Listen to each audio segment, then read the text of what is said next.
What's going on, guys? It's your boy Shady Mike, and today we're going to be building my dream PC. So today we're going to be doing something a little bit different from what we usually do on the channel. I've been going a while and I've been working on building my dream PC. I get a lot of questions here on the channel, like what PC are you using? So today we're going to find out. We're going to build this thing together and we're going to pretty much see the PC that powers this channel. At the time of recording this, I haven't actually started the build yet, but if you're watching this, I'm assuming everything went well and everything has gone off without a hitch, and that's pretty exciting. So shout out to future me. I can't lie, getting the parts for this build with stocking issues and tariffs and things of that nature, it's been a nightmare. There's really no other way to put it. I had actually planned on doing this build without a GPU, but in the final days, out of nowhere, I was able to snag a 5080 at MSRP, so that kind of changed some things halfway through. So with that being said, I just want to take the time to walk you guys through the parts that I chose for the build and walk you guys through the process of, my build and show you guys what we are trying to achieve. And then we'll close out with some gameplay, showing the frame rate counter, maybe some temps, and see how things came out in some of the games that I play. So we'll definitely see 2K, we'll definitely see Madden, and I'll throw some other ones in there as well. But before we get into that and we take a look over at all of the parts that I did include in this build, I do want to give a special shout out to today's video sponsor, and that is you. If you have ever watched one of my videos, if you are a channel member or subscriber, you comment, you like, that's how we got here. All the attention that you have given me on this channel. As we go through some of these parts, you guys are going to start to see kind of the price range. This is a pretty high-end build, and I bought everything out of my own pockets, cash, with no sponsors. So that would not have been possible if it wasn't for the recent success of this channel and basically you guys putting me on the map. So I know this channel has been around for a while. I think it's 14 years old this year in August. So if you're one of the OGs or if you just came on, I just want to say thank you so much, because something like this wouldn't be possible without you. With that being said, I would love to continue doing stuff like this. So maybe in the future we can get a sponsor and we can do a build and then give it away to a lucky subscriber. So I still believe, even though, like I said, this channel is pretty old and it hasn't, always blown up like that, I still believe that those are things that we can achieve. So I wanted to make sure before we got into this build that I took the time to give a special thanks to everybody that's supported me in this endeavor so far. But without further ado, we're going to head over to the other room and we'll take a quick walkthrough at all the parts that we use to put this thing together. All right, y'all. So at this point, I want to take some time and walk you all through all of the parts that we have here for the build. I've got everything laid out. And yeah, I don't have a super fancy camera, so we are doing this old school style with the iPhone camera. So, sorry, ignore my kitchen in the background.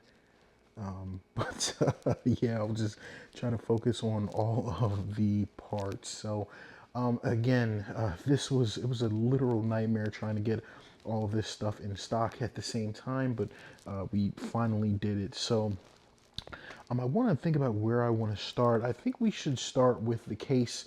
We're going to have the absolute pleasure of building in the Lian 011 Dynamic XL. It's a larger version of the 011 Dynamic. And I know there's an 011 Vision, there's an 011 RGB, but just some of the features of this case, and we will deep dive into it a little bit later, really, really excited me. Compared to some of the other 011 models. Not sure if I needed a case this big, but it's just, for me, it was kind of like a go big or go home type of a situation. So really excited about this case. And like I said, we'll take a look into kind of the orientation we're going for and things of that nature, because it's not going to be very, I guess we could say traditional. So Let's go ahead and take a look at the processor. So we're going with the AMD. I guess it'd probably just be easier if I picked it up, right? This is the AMD Ryzen 9800 X3D. Does it not say it on the case anywhere? Yeah, 9800 X3D. This is arguably one of, if not the best gaming processors on the market. Now, this is new to me because I have always been an Intel guy, and I think rightfully so. This is going to be my first AMD build ever, so a little nervous about that, but the results are a no-brainer. It's clear. AMD is running things right now, so it is what it is. That's what we're going with. Again, you could argue there are some stronger CPUs on the market. I think the new one's the 9950 X3D, but it's almost double the price. And for me, this is just for gaming.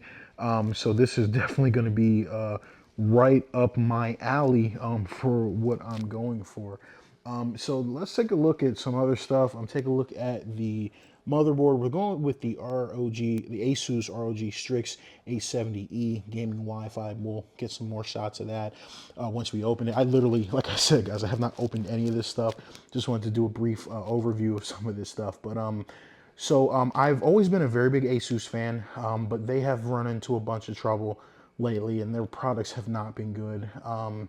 And it seems like it might continue with this board as well. It seems like it's got an issue with this new Q release system. So that is concerning, but I still decided to go with it. I really wanted to get an MSI board, and I forgot what it was called, but it was another 850E board that was the same price as the Asus. But just reading about all of the issues that people were having with their M.2 slots, I just could not find myself. I'm comfortable with Asus's BIOS. I know how it works. I just couldn't get comfortable with the idea of switching to MSI, especially an MSI board that a lot of people were saying that they were having issues with. So I said, again, I'm going to roll with who I know. Dance with who brought you. I'm sticking with Asus for the motherboard. There were some more expensive motherboard options than the Strix by almost $200, but this one had the most USBs I could find. It has like 14 USB slots, and I was very excited about that. And I said, yeah, that's going to be the one that I go with. The MSI board had the same amount of USB slots, but I just, like I said, it's just a little bit worried about some of the reports and issues and people waiting on BIOS updates. Not saying this board won't have issues. I just, I just really wanted to stick with who I know when it comes to navigating the BIOS. So next, let's talk a little bit about storage. So here we're going to have my two M.2 SSDs, and I actually have a third. So I have the brand new, this has only been out like 2 weeks, the brand new Samsung 9100 Pro 4 terabyte Gen 5 SSD. I gotta be honest with you guys, was not happy with the price of this guy. It was coming in, I think, around $550 for an SSD is ridiculous. And then I have the normal 990 Pro. This is another 4 terabytes, so we have 8 total terabytes. Then I have a third 2 terabyte 980 Pro. It's not pictured here because it's actually right now in my PlayStation 5. I'm going to take it out of my PlayStation 5 because I don't use my PlayStation 5 ever. So I'm going to take it out and put it in. So we're going to have 10 total terabytes of storage. A lot of people are going to say that that's overkill. For me as a content creator, huge video files. I need fast hard drives that it's going to make it a little bit easier to navigate some of these these programs like Adobe and moving files and exporting files and cutting files. So storage part was really important for me. So you'll see these two little bottles here. These are from Arctic Silver, I believe the company's called. So we're going to be doing something a little bit different. This build is actually not going to be using thermal paste. Thermal paste is a compound that you put on top of your CPU before you drop your liquid cooler down on it to keep it cool. But we're actually not going to be using that. We're going to be using the new Thermal Grizzly cryo sheet. And it's literally just like a sheet that you put in between the CPU and the cooler. So it's very new, very different. I've never built a build with something like this, but I said I wanted to give it a shot. This was $25 for one. I bought two because I said, God forbid, I mess one up. I just wanted to have a backup. So if I don't need both, I'll probably just give one to one of my boys. So yeah, guys, in post video editing here, Shady, just cutting in here. Those two bottles, what I meant to say here is that even though we're not using thermal paste, the liquid cooler that you purchase comes with thermal paste pre-installed. So we're going to use the solution in those two small bottles to remove the pre-installed thermal paste from the liquid cooler that we bought. Next, I want to talk about the RAM that I went with, and I did go with a Corsair Dominator Titanium. I actually went with the 6000 speed, and you guys are probably like, why do you have two kits here? I actually don't have two kits. So this is DDR5 RAM at, I believe it's at 6000 megahertz. I don't know if it says it anywhere on the box, but I'm almost positive it's 6000 megahertz on the box.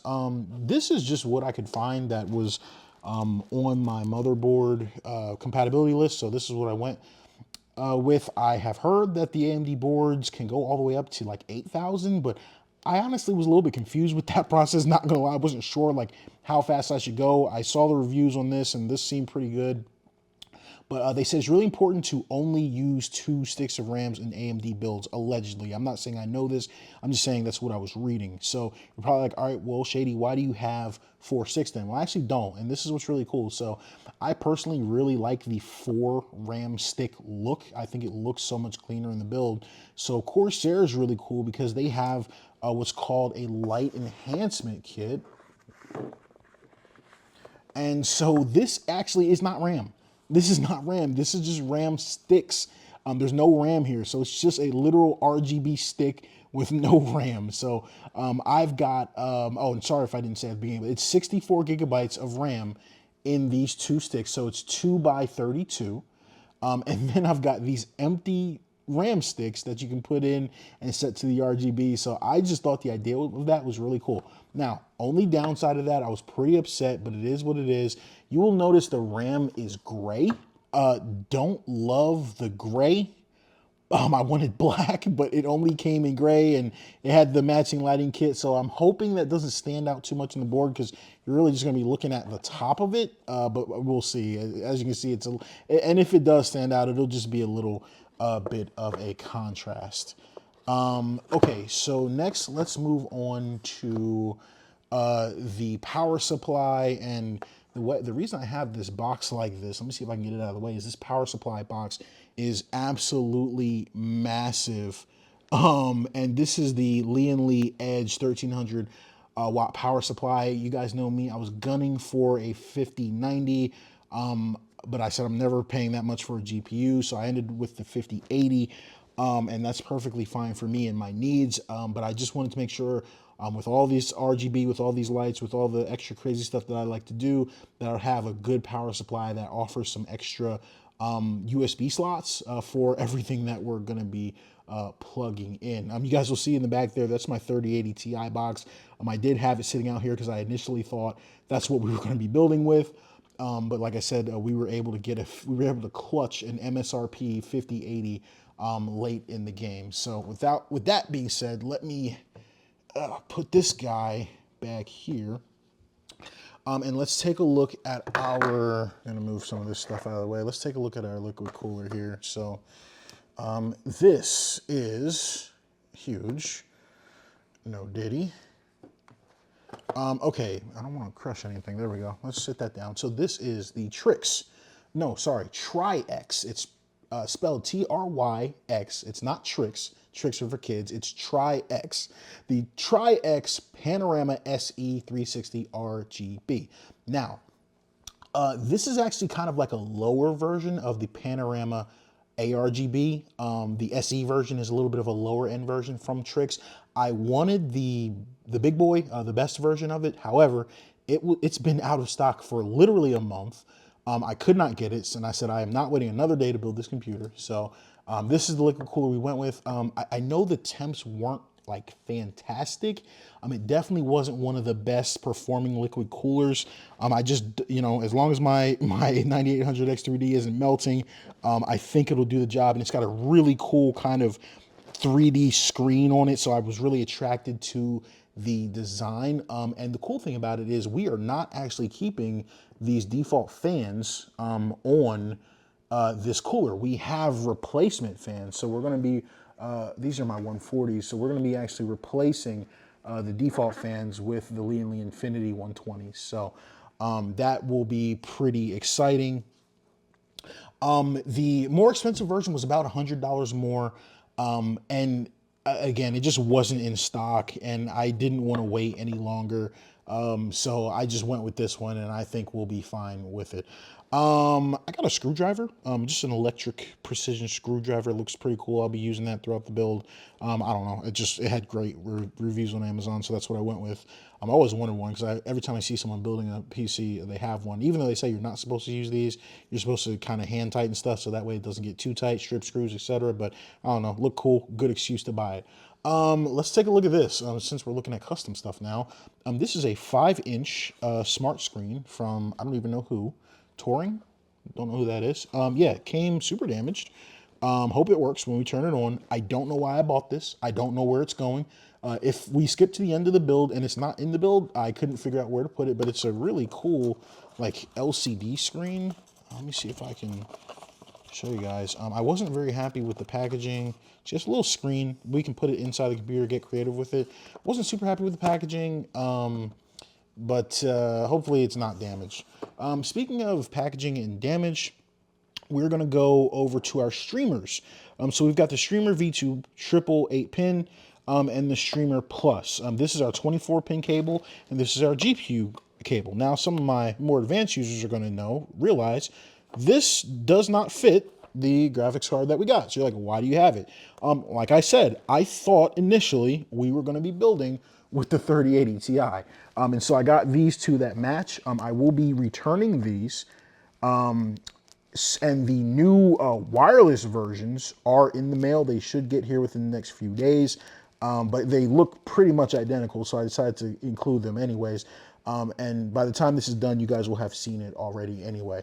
I was very frustrated with, and I just want to vent a little bit here, very frustrated with the price of both of these. I'll have to check. I'll put it on the screen after the fact because this was one of the products that the tariffs hit really hard. I put both of these in my cart when they were $50 each, which I think is crazy for a freaking cable. And when I went to check out, they were both over $100. You're probably like, Shady, there's no way you paid that. There is, yes, a way. I did pay it. I thought this build out already. I was pretty much done. I wasn't going to change the last second. So I wasn't happy with what I paid on the cables, but I did what I did to get the build to look the way that it looked. Speaking of which, this super cool like wooden sign here with my channel emblem. Shout out to my mom. Love you, Mom. This was a birthday gift for me, and I'm going to put this in the back of my setup. So I thought this was like a really, really cool, like engraved my channel logo over here, which is insane. So special shout out. It looks awesome.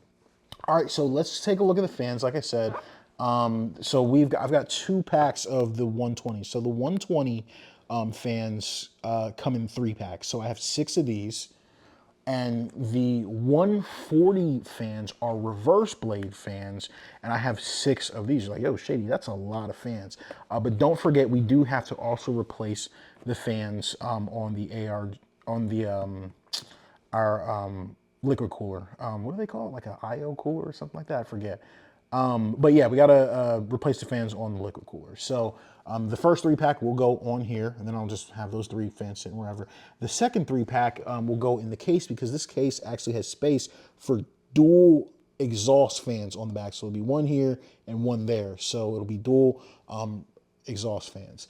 Now for our 140 millimeter fans, again, these are reverse blades, which means instead of blowing air out of the case, they suck air in. No diddy. So if you look at the case, and I hope it's easy to see, and if not, I'll open the case later on. And we're going to have 3 in the back, 1, 2, 3. It's going to be sucking in right here. Pause. And then 3 on the bottom, and it's going to be sucking in right there. Then we have our 2 exhausts, And then what I'm gonna do, and I know people kill me for this all the time when I've built computers for them in the past, a lot of people don't like it. I am gonna be using the Radiator as a top exhaust. So I'll have 1, 2, 3 pushing or pulling air out of the case, exhausting that heat at the top. I know a lot of people don't like that. And let me tell you why I decided to do that. What I ultimately wanted to do, I wanted for the 140 to get 3 reverse blades and then 3 exhaust blades. So that way I could do 3 exhausts at the top, 3 intakes at the bottom, and then mount the radiator on the side and have the radiator pull cool air into the case. However, and then obviously have your exhaust on the side. Fam, when I tell y'all, these fans took 6 weeks to come in stock, and I could only get the reverse. I could not get the black infinity blades, the normal exhaust fans anywhere. They are not anywhere to be found in the world. Now I do know Lian is a Chinese company. I don't know if it just makes their stuff hard to get in America because, you know, our governments are beefing. I don't know. I don't know what goes into that, but it's been a nightmare trying to get these parts.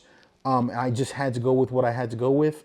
And they're so expensive. These are $35 per fan. So you have 6 of them. We can do the math, fam.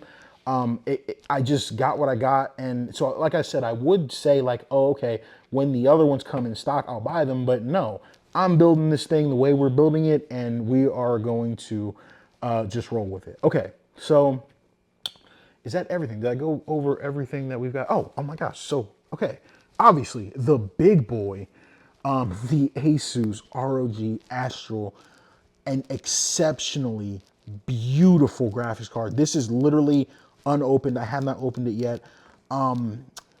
I am going to open it and obviously build with it. So this was not planned. And I do want to just stop and say this real quick. I was not happy with the price that I paid for this card. But from all the reviews I've read, everything that people have said, this is a really nice card. It overclocks really well. The temps are nice. The noise is low.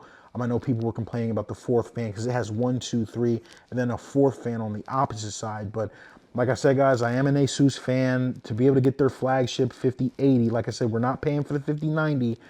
To be able to get this guy when I literally was planning to build with this guy, I'm very happy. I'm so excited to get this boy out of the box and into this case. As you can see, it is monstrous. It measures almost 15 inches long.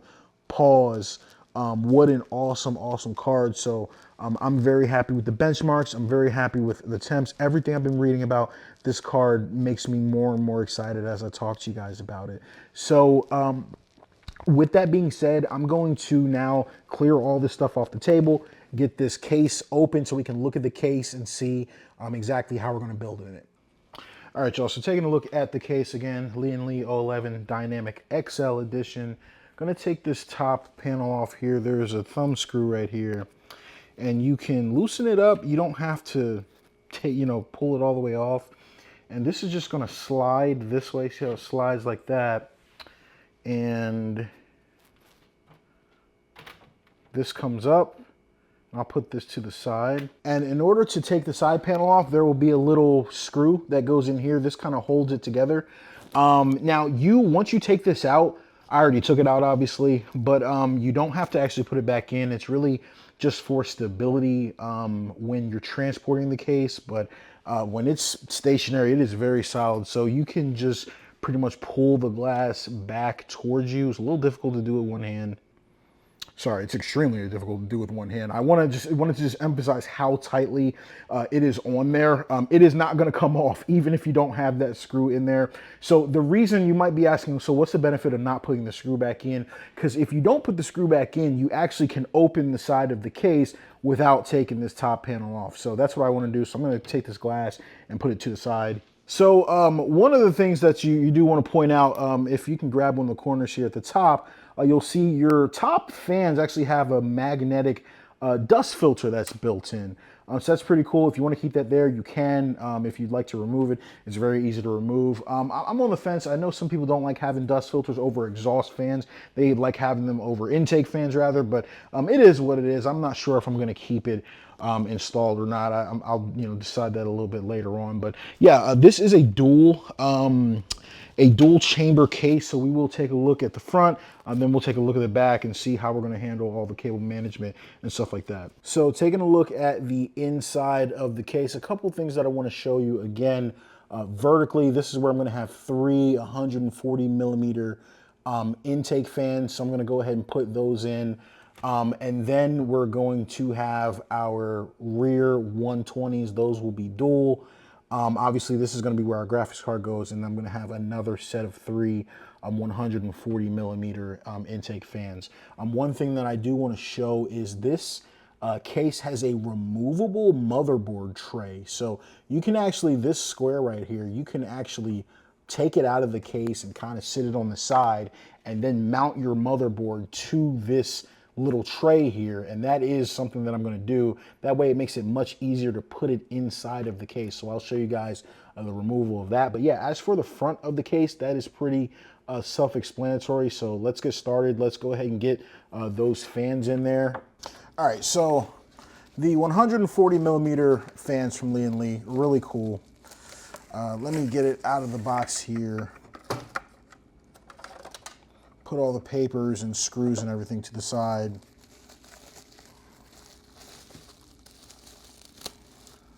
So that we can see the infinity mirror fan. Again, this is the back of the blade, and the air is going to blow through because this is an intake. You have this little mirror thing here. You can take that off. You can see you get that really nice infinity mirror effect. I am wearing gloves to try not to get as many fingerprints as possible on the fans, but once you get these taken off, what you will see is you can actually snap these fans together. Let me make sure I line it up properly. There we go. And they snap and they click. There we go, click together. So this is going to be my intake fans, and so I'll do the third one as well.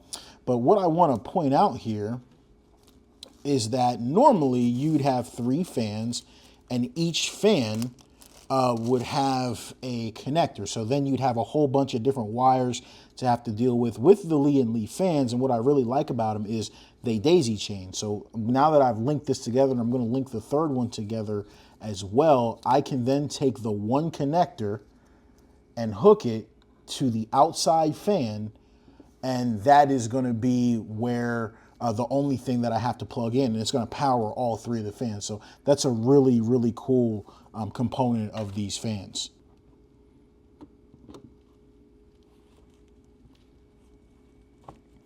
And yeah, that's really easy to snap together. I really like that. Okay, so that is our first set of three.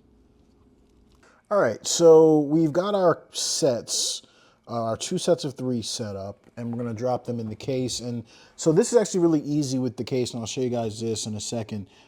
I've got two screws. There's one right here and one right here. So if I unscrew these, this entire tray comes out, and then I can screw these fans into the tray. I'm going to do that right now.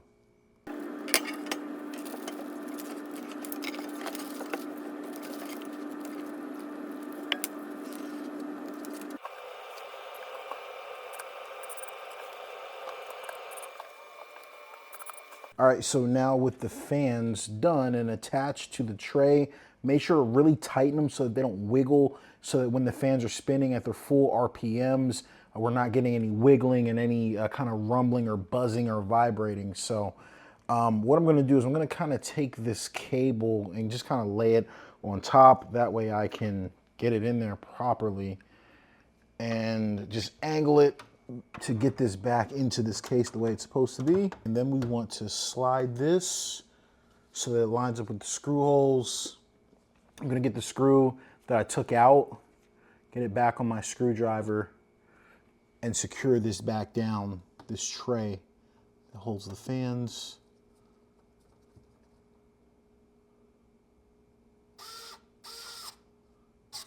Beautiful. Where's my other screw? Loving this screwdriver, low-key. It's working for me, at least, and my needs. Love that it's magnetic. Wasn't cheap, though.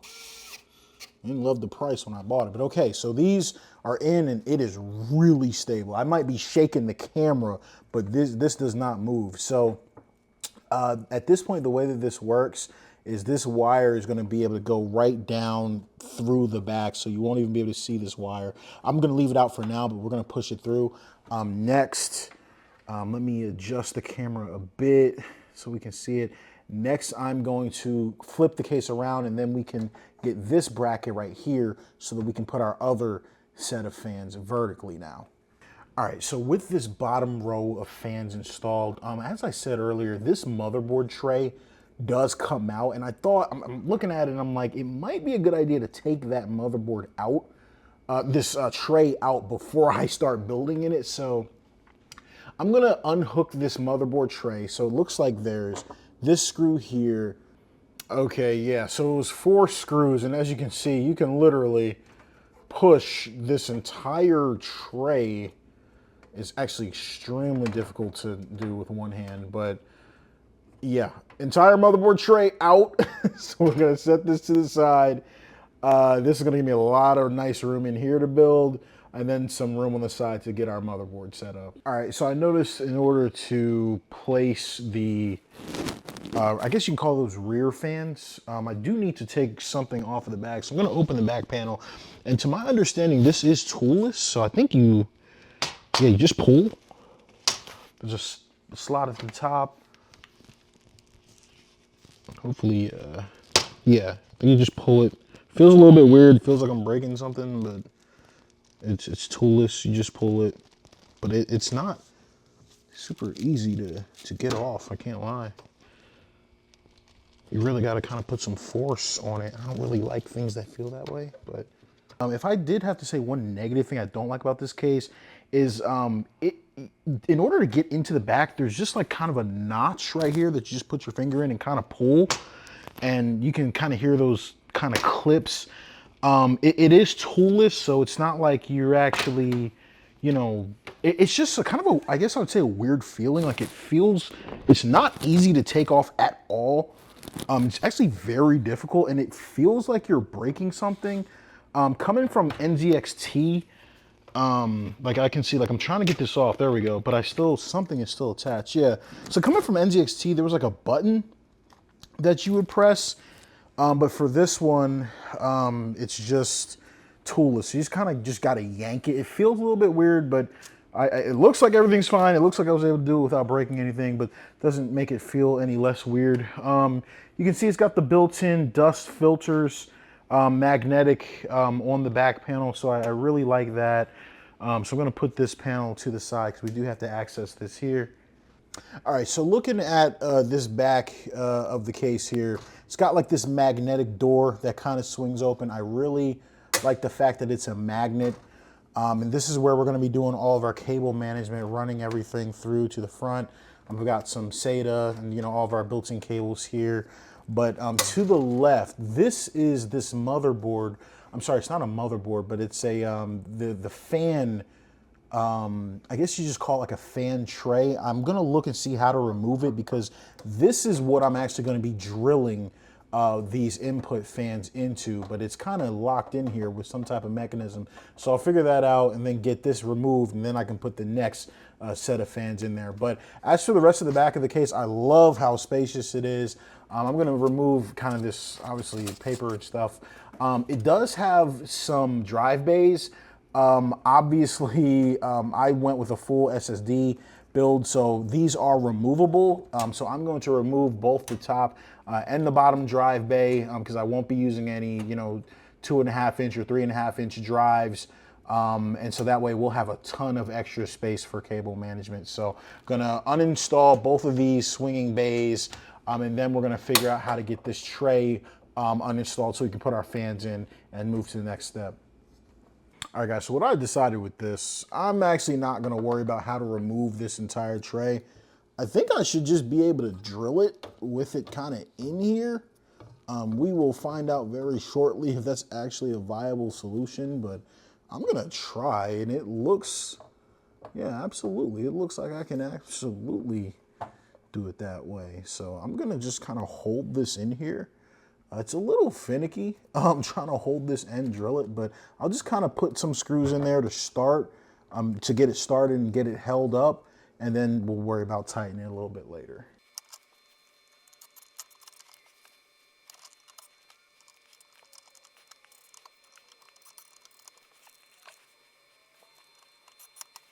All right, y'all, so with our fans installed, this looks pretty good. I'm really loving the 140 millimeter fans.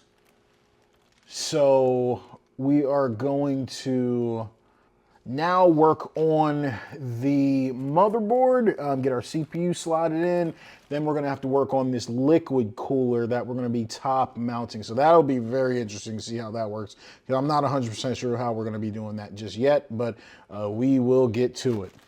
You know, I said, while I've got the back open, I said we might as well install the PSU power supply. It's a Lian Edge power supply.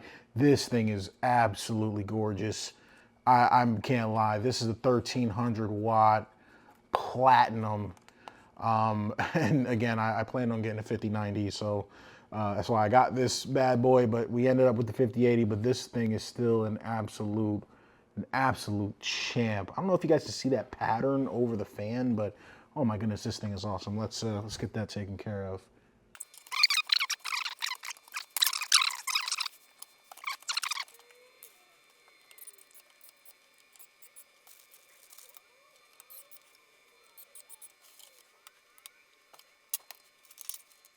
Okay, power supply drilled in, installed.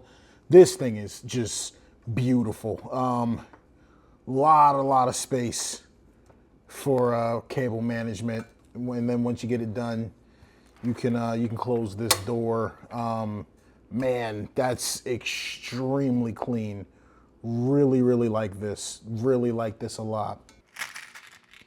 Got my screws for the motherboard, and we're just gonna find these little standoffs throughout the motherboard and just screw it down just to keep it to, make sure it's secure.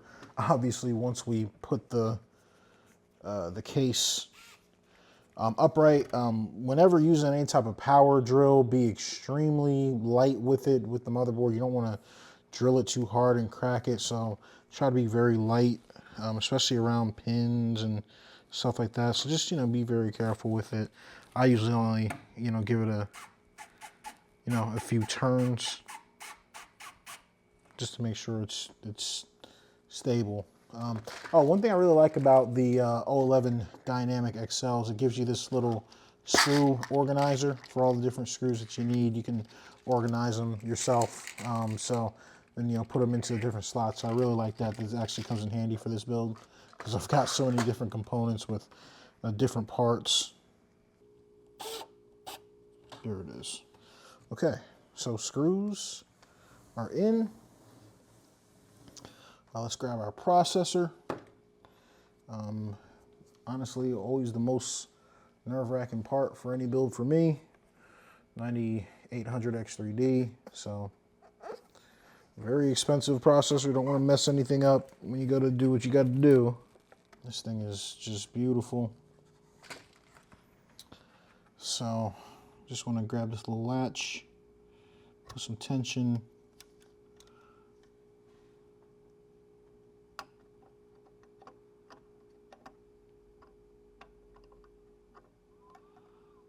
Pop the socket up. Hoping you guys can see that there's a little triangle there in the top left corner. You want to line that up. A little triangle in the top left here. You want to line it up with the triangle there.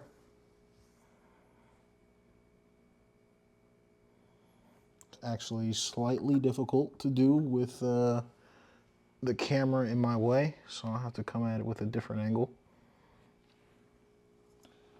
So I just want to kind of drop it in there. You see my hand shaking, no pressure.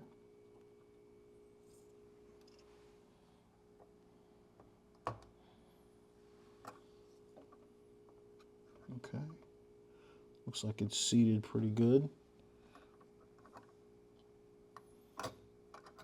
You want to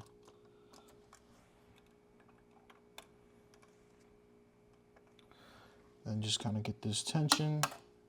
That'll pop back up.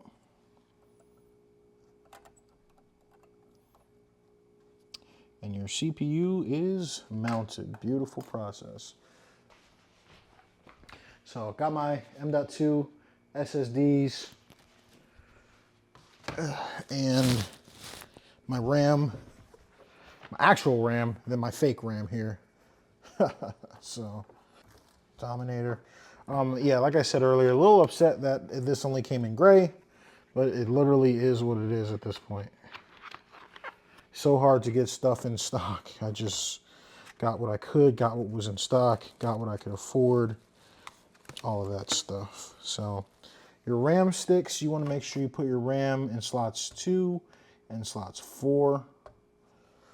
Pop these sockets open.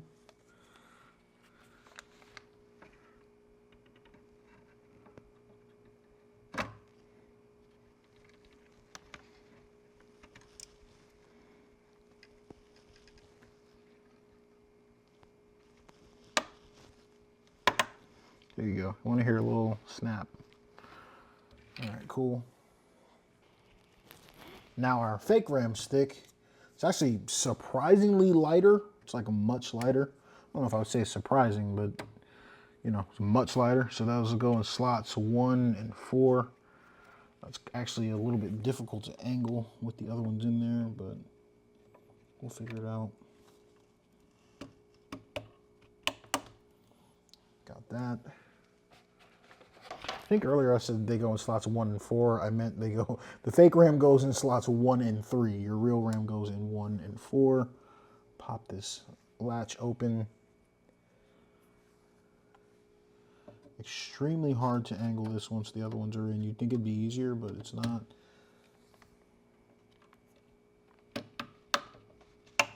The 2 snapping noises, and okay, all of our RAM is mounted.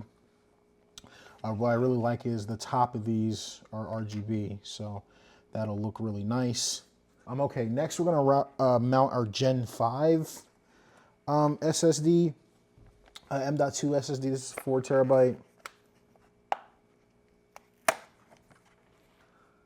As you see, it's actually much smaller than you might think, but yeah.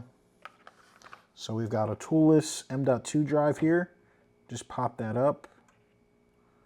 And it pops up. This is very heavy. Like, this feels like I'm lifting a weight. Like, I cannot express to you all how heavy this heatsink right here is. So what we do want to do is we want to remove this blue tape here and that blue tape there. I'm sorry, I'm just like looking at it. It's just so, it's so heavy. It's insane.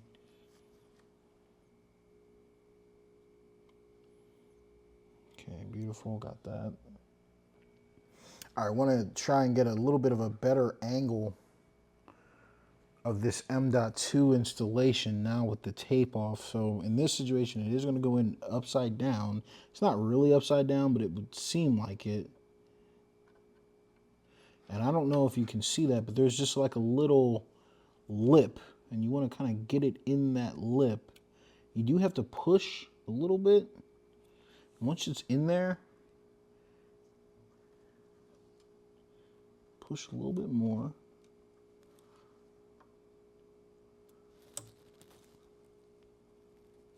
There it is. Just got to push it a little bit, not too much. It's going to snap. There we go. And so now we're going to grab this heavy behind heat sink again, and we're going to grab our blue tape.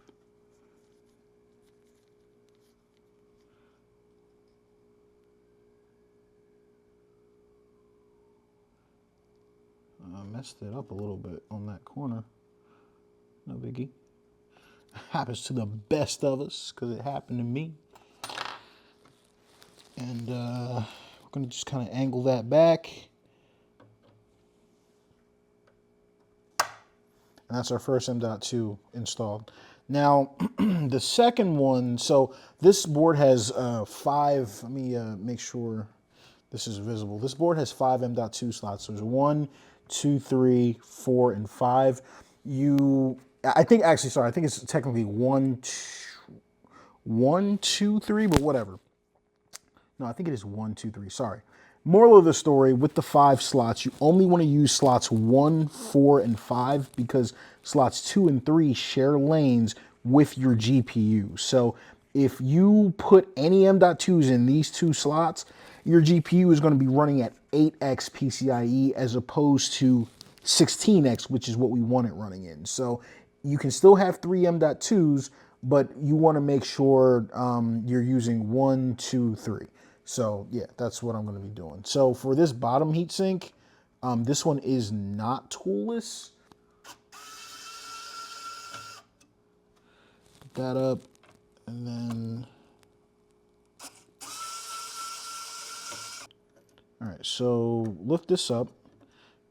Definitely don't want to lose these 2 screws. I got so much trash around me, but all right, here's this one. And the other one went upside down. This one's actually going to be right side up, so it's hard to do so you guys can see it, but you want to install on an angle. My hands are shaking. Y'all see the anticipation, the energy is just flooding the room. See, it pushes in, it's on an angle. Then you just drop it down. Is there a little tool or anything? How does it stay like that? All right, fam, and that is why you always look at your manual or a YouTube video or something, so that way you know exactly how to do what you need to do. Because not like I was about to mess up, but I didn't know what the heck I was supposed to do here. So, and this stuff is way too expensive to be playing guessing games. So what you want to do for the 4th and 5th M.2 slots is you actually want to kind of push it just like this, and then this pulls back. And now it's held in place. And now I've got my heatsink ready again. So tighten this back up. Okay, beautiful. M.2 is installed, RAM's installed. Okay, so now we're gonna mount this AIO Liquid Cooler. And what we're gonna do here is we're gonna take these 2 brackets, 1, 2, and we're gonna replace them with the brackets that come with the liquid cooler.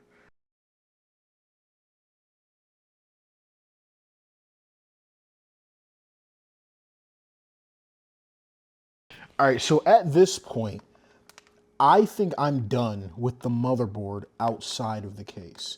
I think I'm gonna put this aside, and I think that I'm going to mount our radiator to the top of the case, and then mount our motherboard back inside of the case, and then continue with putting our thermal pad and screwing this all the way down, once we actually have it inside of the case.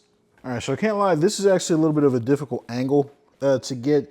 So basically, I'm probably gonna just speed past this, but I'm gonna lift up this magnetic filter, and that's gonna kind of reveal the screw holes. So I'm actually going to be fitting the liquid cooler right here and drilling this in, so that way it's going to be hanging down. Then we're going to lay the case down flat. That way we can get back to our other angle, working from top down, so that we can continue our work with the motherboard. But first thing we're going to do is get this radiator in here.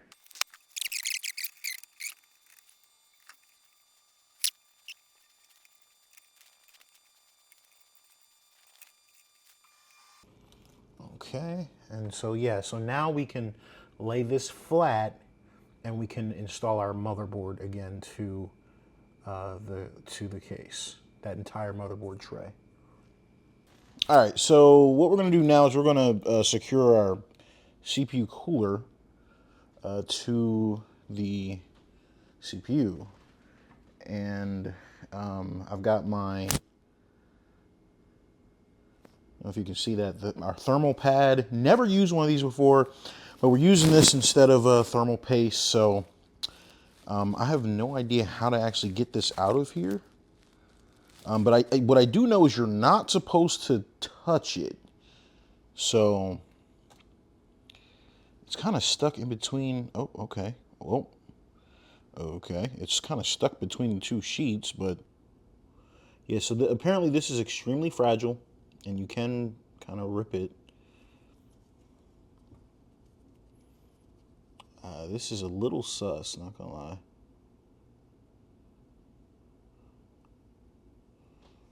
Okay, I'm just gonna do it like this. Oh. So my question is this going to stay in place while I'm placing the CPU cooler?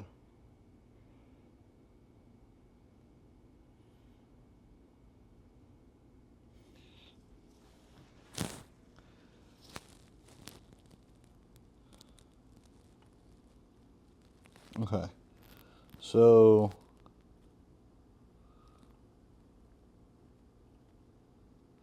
all right, it's in place. We'll see if it do we get this CPU cooler down without it moving? Can we get this CPU cooler down without it moving? We're gonna try. Take our plastic off. Okay, there's the CPU cooler. We cleaned it already earlier.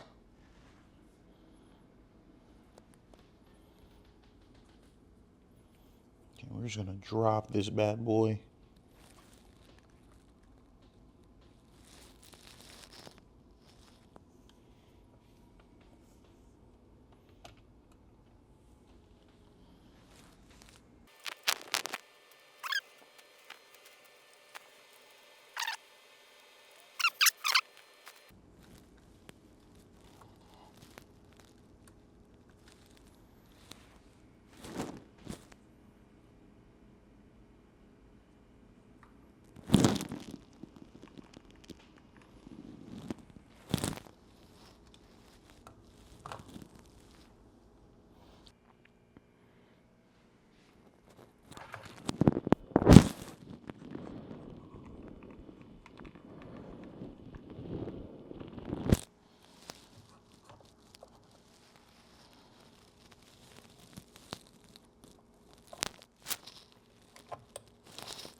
All right, so with the screen installed, now we're gonna just want to install our last two fans. We're gonna have a 120 here and a 120 here. Curious how this fit is gonna be at the top, but we will see.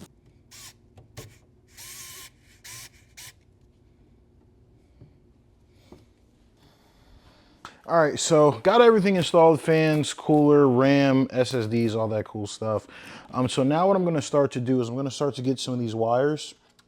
I'm gonna start pushing them to the back. I'm gonna, grab my 24 pin and start installing all of the cables that need to kind of go. There's channels right here that you can route cables to the back. I'm gonna start routing stuff to the back and pulling stuff to the forward for everything that we're gonna need to power for this build. So it's gonna be a lot of wiring, a lot of stuff like that. All right, guys, so I've got everything pretty much done here. Skipped some of the, painful stuff. I did all the wiring, so I just plugged in everything that needs to be plugged in where it needs to be plugged in. CPU cables up top, 24 pin CPU cable, USB-C, USB 3, USB 3. I installed this SAG bracket here for my graphics card. I did skip that because I didn't feel like anyone needs to see that unless you have my exact case. But obviously it's pretty self-explanatory. Front panel, power button, all that here. And then you've got RGB, then I've got the fan header, then I've got the audio cable. So as you can see, not a whole lot that needs to be plugged in. So I do, last and definitely not least, is obviously a favorite part of the build, got our GPU connector here. For us to plug in our 5080. So I've kind of got that off to the side. One thing, I know this is petty, but I don't like the angle that this cable is coming up in. So I am going to end up ultimately rerouting this cable. and kind of pulling it through this way instead, so it's a little bit straighter. I'm a stickler for the details. That might not bother other people, definitely bothers me. But yeah, for the moment of the hour, we're gonna get this 5080 in here, and the 5080 is so big, I just hope it fits in the sag bracket. You can see the sag bracket can be adjusted for, you know, sizes. I've got it at the largest size, and then we can pull it up if need be, but I don't think we're gonna have to pull it up. So let's go ahead and get the GPU out. Okay, I've got this unboxed. I mean, this card is absolutely massive to the point I don't even know if I can fit it in the shot. I'm lifting it with two hands. This thing, this thing is like, it feels like it's pushing 10 pounds. Unbelievable. But yeah, let's just get this slotted in. This is ridiculous. And it is, I can't see it all.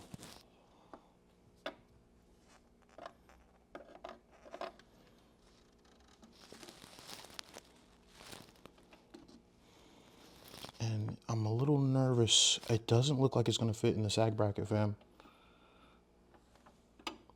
Oh, wait, no, I'm not up enough. Oh, okay, it fits. Oh, man, I was about to say. I can't see. Okay, I can't really see because it's too big, so, and I think I'm at an angle when I shouldn't be. So what I'm gonna do is I'm actually gonna have to pause this because I need my phone's flashlight to actually mount this. All right, guys, we're back at it, and sorry I couldn't show mounting the GPU. That crap was a nightmare. Again, it's just extremely heavy. It's a very large GPU, and the sag bracket that I had installed does not fit with the card. So I had to reach back down in there and uninstall it, and so that I could even fit the graphics card in the computer. And so I'm just using the sag bracket here that came with it, and that's going to be the one we roll with, guys. You have to have a sag bracket. That's how heavy this thing is. I don't know what would happen if you didn't. So yeah, computer assembled. Now let's get into the software, and let's get into the dirty work and hope everything works. All right, y'all, and we are finally done. Here is the finished product. And yeah, wow, it came out great. Excuse the loud fan noise. That is not this computer. It is actually our old guy over here. And sorry, I should have dusted him off. But yeah, you can see the old versus the, or sorry, the new versus the old. But no shade to my guy right here. This has held me down for quite some time. But now this is going to go to be a dedicated video editing and streamer rig. So back to the main event. As you guys can see, I did go with the purple, and yeah, everything came out great. So as I said to start the video, I was waiting for this cable, the streamer, to come in the mail. It came, I installed it, it looks great. However, I'm also going to return this one because it is too big, it's too thick. So I actually ordered a thinner streamer.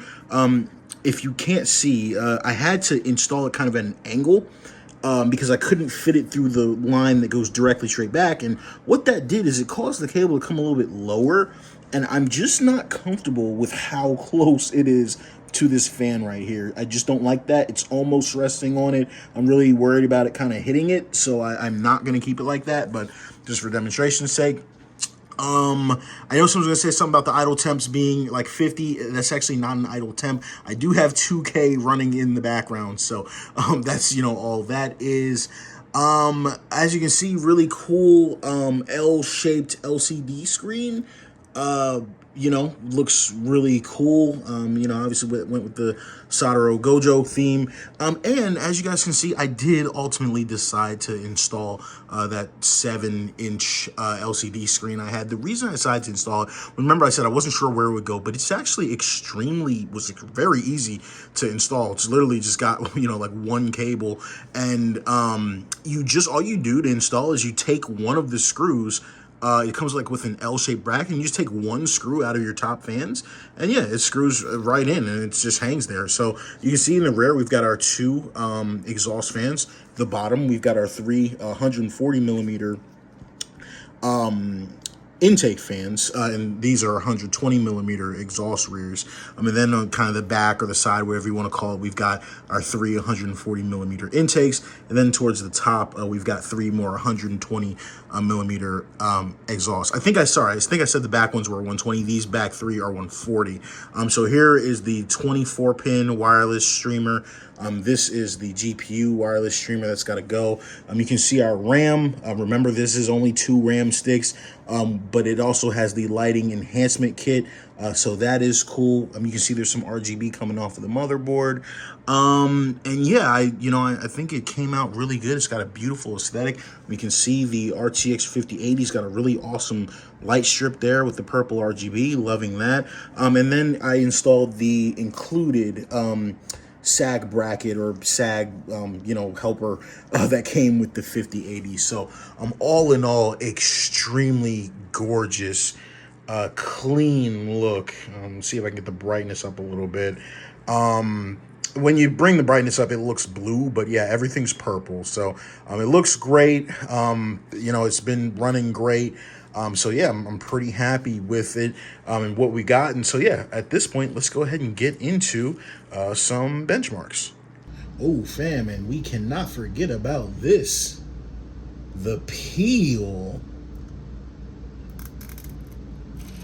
Beautiful. Let's get one more for our curved LCD screen display here. If I can get it. Oh, there it is. Beautiful. And the glass, I've been wearing gloves the whole time so that no fingerprints. There we go.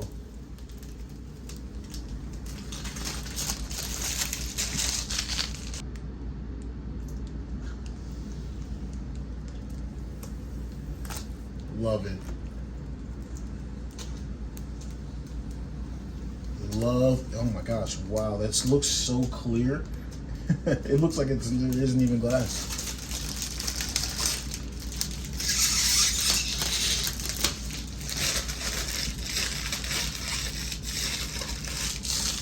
All right, y'all. So let's start benchmarks with 2K. This is vanilla, 4K, everything max to the max to max.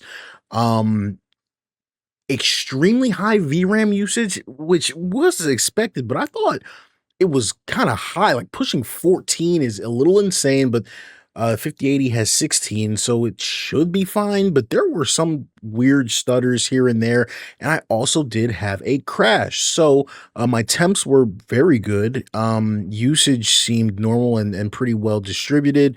Most of the work going to the GPU, but yeah, I did have a crash, and there's no mods involved here. This is vanilla 2K, so I don't know, sometimes this game just seems a little unstable, a little bit unoptimized, not great to see. On the vanilla. So let's go ahead and switch over now to, but sorry, one other thing, the frames per second were very high, extremely high frames. So that was good, and it was smooth, but it was just every now and again you see some dips. I don't know, the game is just not very well optimized, I would say. But let's move over to it with the modded version. And the reason I decided to show 2K, or at least a version of 2K with mods, is because and specifically not Madden. When I show Madden, it's just going to be vanilla Madden, because 2K is the only game that the mods like literally change like the quality of the game. Like, I don't know how to explain it, but it's a completely different game. Graphically, it just is on a different level. So I wanted to see if there was a large performance hit when using some of the mods that I was thinking about using and that some people have sent me.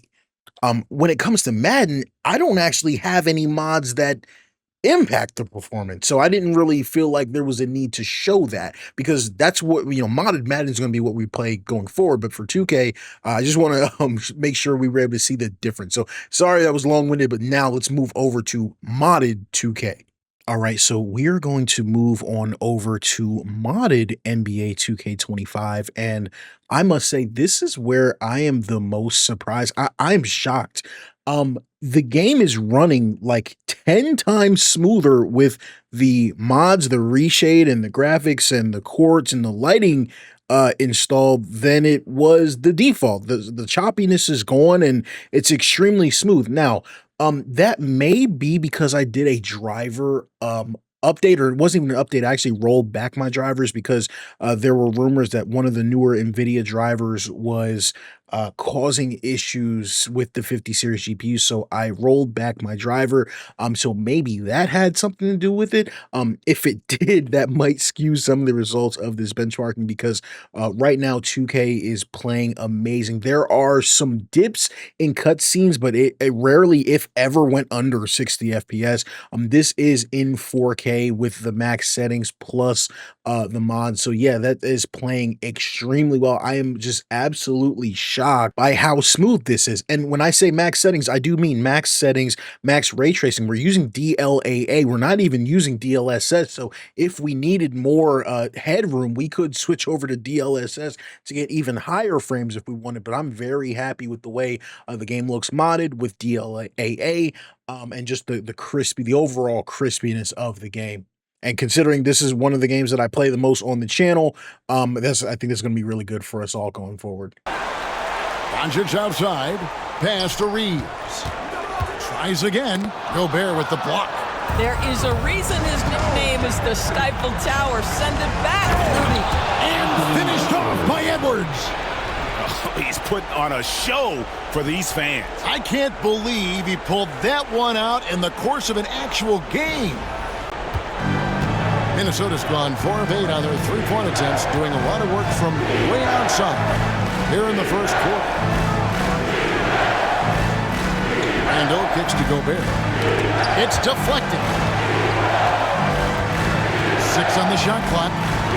Conley for 3. Vanderbilt with the rebound. And you could tell he thought that triple was going to fall. Takes it off the glass. And this game already taking shape as an offensive battle. Well, the fans love it. Coaches may not like the lack of defense, but boy, the rules promote scoring, no doubt. Handle a screen on Doncic. Edwards drives in. Every aspect of Anthony Edwards' game is on display. This guy has been cooking from the outset.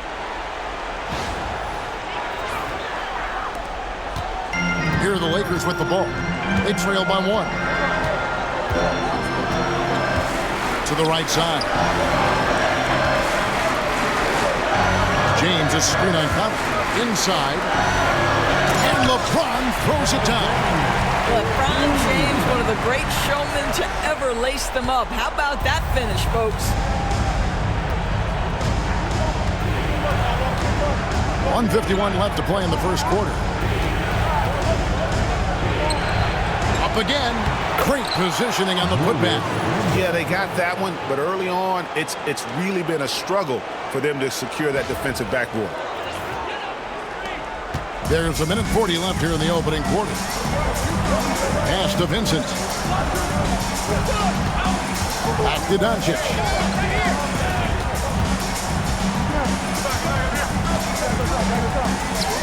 Got it. And he's now 3 for 5 from the field. That's the 10th straight point they've given up in the paint. Outside Edwards. Shoots over Doncic.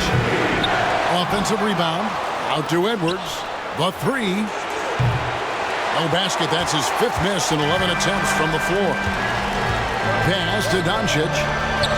Vanderbilt with it. That shot misses. Gobert with the defensive effort. It's Edwards on the wing. Guarded by Doncic. To the inside. Nice shot by Gobert. And the Timberwolves lead by 1. And we've seen several lead changes tonight. Neither team giving an inch. And right now you love the chess match, right? The ability of each side to adjust to what the other is doing. Vincent finds James. His 3-pointers off the mark. I'm shocked that didn't turn into 3 points. I mean, he makes you pay on those nearly every time. It's a 4-second differential between the shot clock and game clock. Edwards against Doncic. Pass to Conley. Launches it. Knocks down the three ball. Now it's a 4-point Timberwolves lead.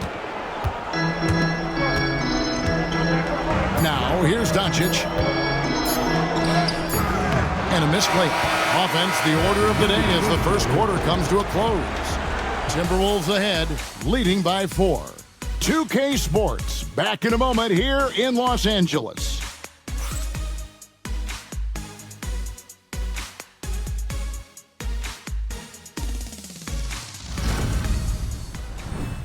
All right, y'all. So let's take a look at Madden 25. And even though this is the main game I play on this channel, I didn't put a lot of effort into this one because we're going to be playing this game nonstop. So this, I put everything on Ultra and maxed it out at 4K. I think what I don't like about what I did with the testing here is I unlocked the frame rate, and some games just aren't meant to be played with an unlocked frame rate. I think Madden should just be locked at 120 or 60. I should have locked it at 60.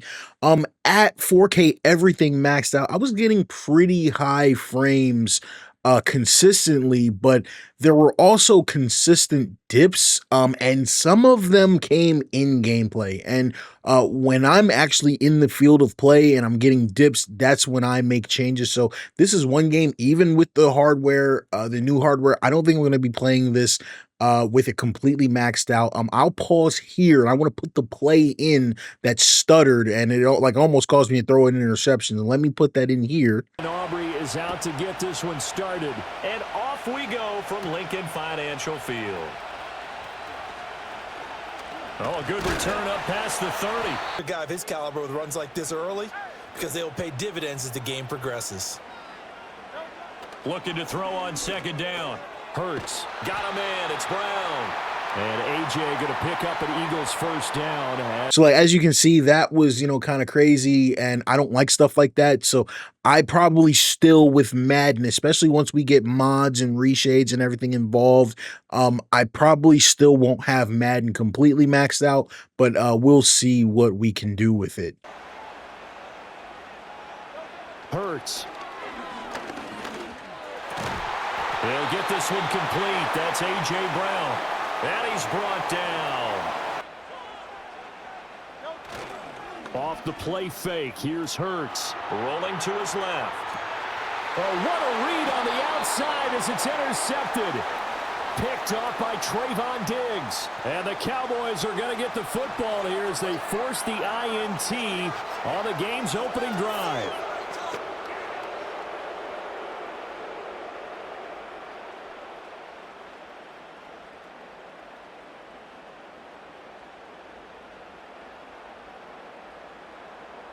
Time for Dak Prescott and the Dallas offense to go to work. Prescott, of course, the former fourth-round pick. The receiver down, that allowed for excellent coverage, able to knock that one away.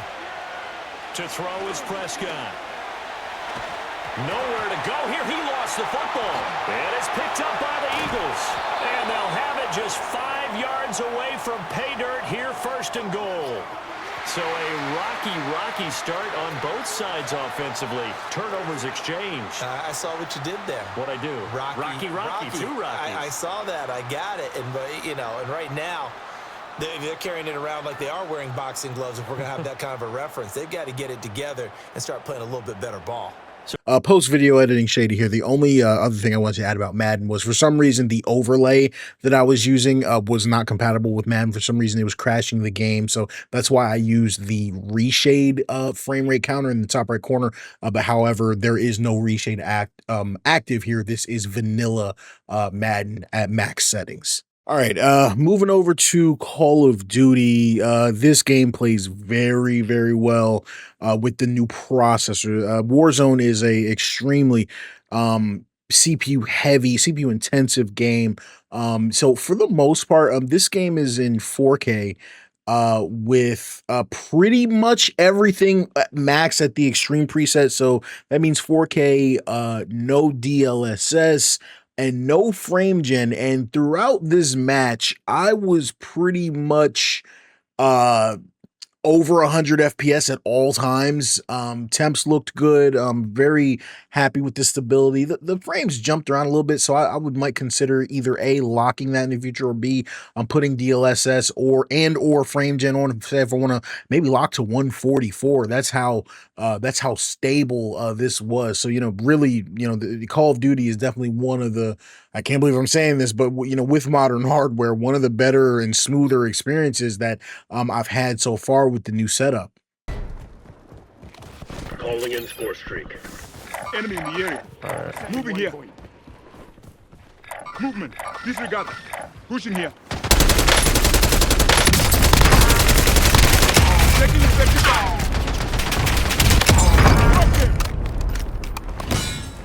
Just now downloading it. Somebody.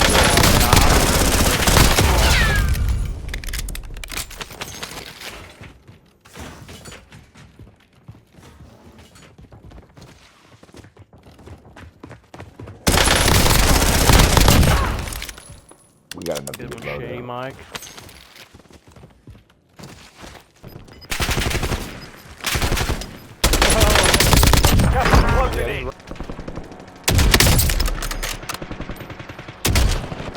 Enemy dropping into the AIO. Oh shit, I'm not the best. Oh shit. Yep. All right, guys. So the next game I want to take a look at is Starfield. This is one of my favorite games of all time. Despite, you know, the public perception of the game, you guys by now know me. I just do me. I have my views and I stick with them. I don't really care what the public perception is. So I love this game. It's one of my favorites, but the performance wasn't great. And really what I'm trying to show with these benchmarks is a lot of these games that we were saying like a year ago, like, oh my gosh, the performance is terrible. It's not good, this, that, and the other. It's really just we needed newer hardware. Now, and again, I'm not obviously saying everyone has to go out and spend this much on a computer, but I'm just showing that a lot of these games can brute force their way through some of the poor optimization choices made by some of these developers. Starfield, when it's cranked up, one of, if not the best looking games graphically of all time. You can get some truly, and I mean truly, stunning visuals from this game, some stunning vistas and imagery. So yeah, Starfield, very high up there for me. Close to 300 hours played on Steam. Big fan of the game. And I'm gonna have a lot more fun with it now with this new setup. You're gonna be fine. Your first outing was solid. And, you know, let's be honest, it ain't exactly astrophysics. That's why I keep him around. Good pep talks. Yeah. And the fact that I can pinpoint a helium deposit from 300 meters. I'll be happy to never see this thing, or you, ever again. That's why I like you, Lian. All business. Barrett, the scanners on the frontier are reporting a ship coming in hot from orbit. I really thought I lost them. Barrett?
right, and we're gonna close this off with Monster Hunter Wilds.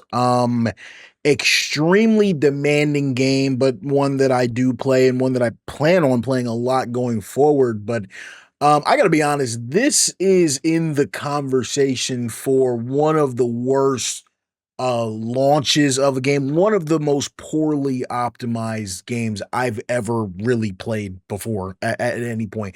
It's reminiscing shades of Cyberpunk 2077 at launch. Just the game, it just does not run well, and even with the new setup, so I'm running NVIDIA DLSS with frame gen. Quality upscaling with DLSS, ray tracing off, and I'm using high textures and not the highest, not the HD texture pack, because that just causes stuttering even with the 5080.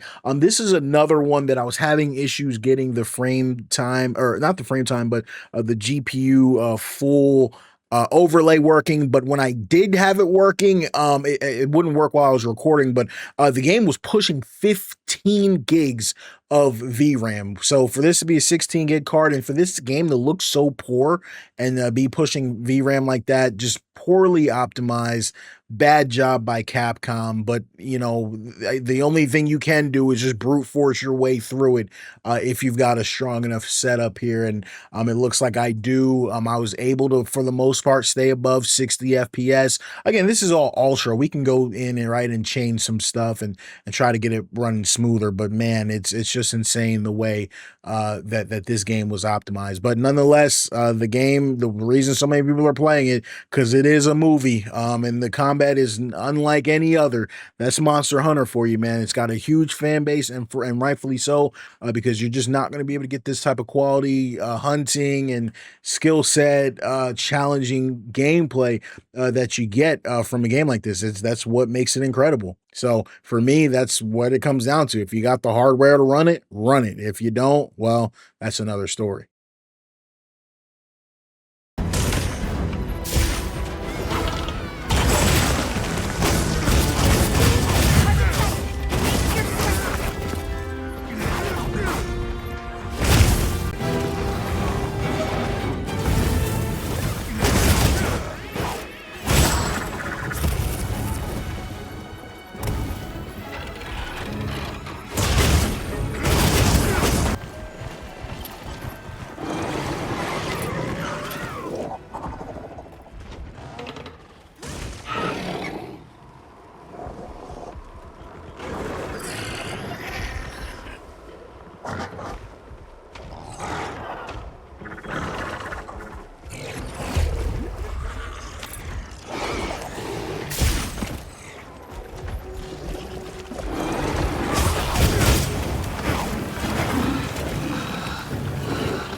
right, guys, and that is going to do it for the build. Now, shout out if anyone watched this all the way through, but I'm sure most of you are here from the timestamp. So there was one final message that I did want to leave with you guys. This for me was definitely more of a passion project, and I know a lot of people are going to look at the price of all the parts and think this and that, and I don't want anyone to come away from this video with the message that in order to enjoy PC gaming, that you have to spend that much. But one thing I will say, and one thing I've always said on this channel, specifically talking to my sports gamers, because I know it's not always the most tech savvy group, but listen, if I can do this, anybody can do this. And um, I always say, like, if you're an adult and you have money and you've got a stable income, you owe it to yourself to explore the PC gaming space because there's just so much more out here and such a higher quality experience.